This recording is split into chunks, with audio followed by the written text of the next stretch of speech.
Pasangan suami istri asal desa Sukasirna, Kabupaten Jonggol, Kabupaten Bogor, saudara mendatangi Mako-Polres Bogor pada Selasa 26 Oktober.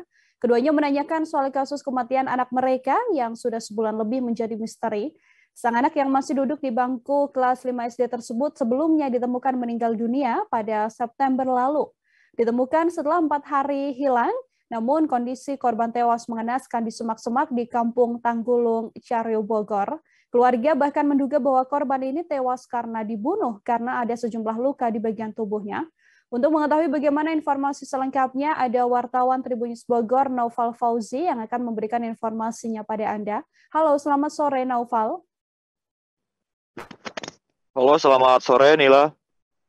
Naufal, silahkan dengan laporan Anda bisa dijelaskan terkait apa tujuan kedua orang tua ini mendatangi Polres Bogor.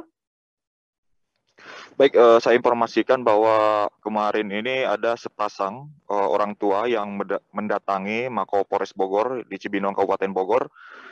Mereka ini mendatangi Mako Polres Bogor ingin menanyakan terkait perkembangan kasus kematian anak mereka yang masih duduk di kelas 5 SD. Karena keluarga ini menilai bahwa kematian anak mereka ini ada yang janggal begitu atau tidak wajar.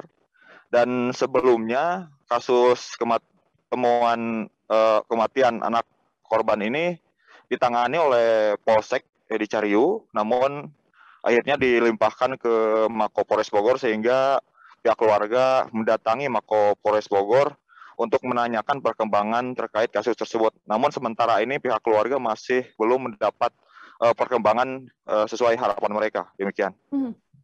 Lalu awal mula korban ini ditemukan meninggal dunia setelah dinyatakan sebelumnya sempat hilang, begitu ya, Naufal? Seperti apa informasinya?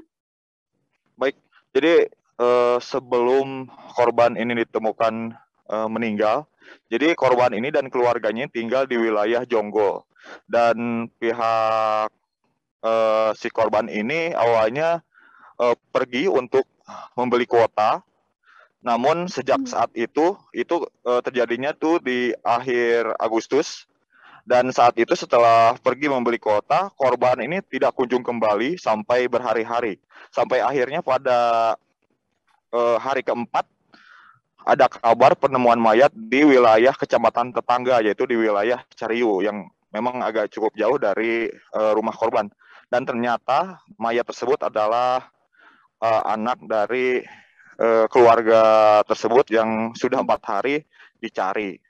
Dan dari ciri-cirinya keluarga yakin bahwa korban tersebut adalah anak mereka yang mereka cari selama ini.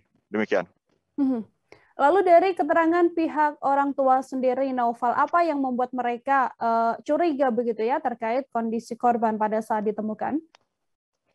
Baik, pada awal informasi penemuan mayat bahwa si mayat korban bocah kelas 5 SD ini ditemukan awalnya dikabarkan dalam posisi seperti terbakar, namun akhirnya diklarifikasi lagi ternyata korban ini ditemukan dalam kondisi sudah mengalami pembusukan di bagian dada sampai ke area kepala.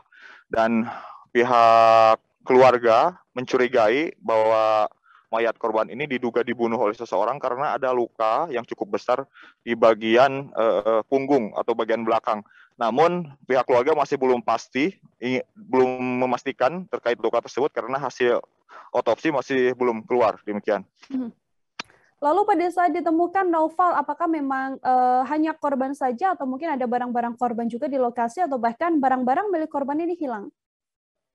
Baik, terkait penemuan korban saat itu di lokasi, pihak keluarga juga mengatakan bahwa ada beberapa barang milik korban yang dinyatakan hilang, yaitu seperti motor, kemudian ponsel, topi, dan kalung milik korban. Sehingga hal ini menguatkan kecurigaan keluarga akan kematian sang anak tersebut. Dari pihak kepolisian sendiri, Naufal, apakah sudah memberikan update terbaru terkait kasus ini? Baik, dari pihak kepolisian sampai saat ini masih belum bisa memberikan keterangan detail terkait kasus tersebut, karena kasus tersebut memang belum lama dilimpahkan dari Polsek ke Mako Polres Bogor.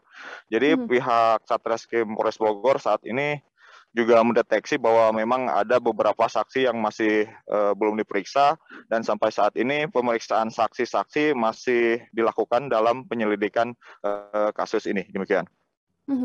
Oke, terima kasih banyak Noval Fauzi, wartawan Tribun News Bogor atas laporan Anda. Untuk mengetahui informasi lebih lengkapnya, Saudara, Tribun wawancara dengan Sultan Faisal dan juga Yulianti, yakni orang tua dari korban. Berikut laporannya untuk Anda. Sempat ada firasat atau apa, Bu? Kalau firasat sih nggak ada. Emang kan dia biasanya juga kalau pulang nggak pernah jauh mainnya, cuma di sekitar rumah aja. Makanya pas dia besokannya itu nggak pulang, walaupun dia nginep di rumah temen, jam 9 itu dia pagi pasti pulang. Ini sampai 2 hari 3 hari kok nggak pulang-pulang. Pas 2 hari dia itu nggak pulang, baru saya nanyain ke ruko yang biasa dia jaga ini. Dia juga pun nanyain, anak ini tumben nggak datang. Biasanya tuh jam 10 itu dia udah ada di ruko. Ini sampai 4 hari ini udah nggak ada. Di ruko itu dia kerja atau gimana? Bantu-bantu untuk ngisi luang, karena dia nggak sekolah, belajar lewat daring, jadi ngisi waktu luang aja dia. Sempat dikasih gaji pertama atau gimana, Bu? Dikasih gaji pertama itu dia 500, kasih ke orang tua. Terakhir sama saya itu, ini buat mama, katanya duit buat mama 300. Buat Fahri ada nggak? Ada mah, buat Fahri ada 200. Emang Fahri dikasih berapa? 500. Benar ada kata dia. Emang Dede bisain buat mama. Kata saya, ikhlas nggak nih ngasih orang tua? Bilang, kalau nggak ikhlas nggak usah, buat Dede aja. Enggak kok, Ma. Pas saya buat orang tua, Fahri nggak ikhlas, kata dia. Ini buat mama aja. Ya udah. Terima kasih sudah nonton. Jangan lupa like, subscribe, dan share ya.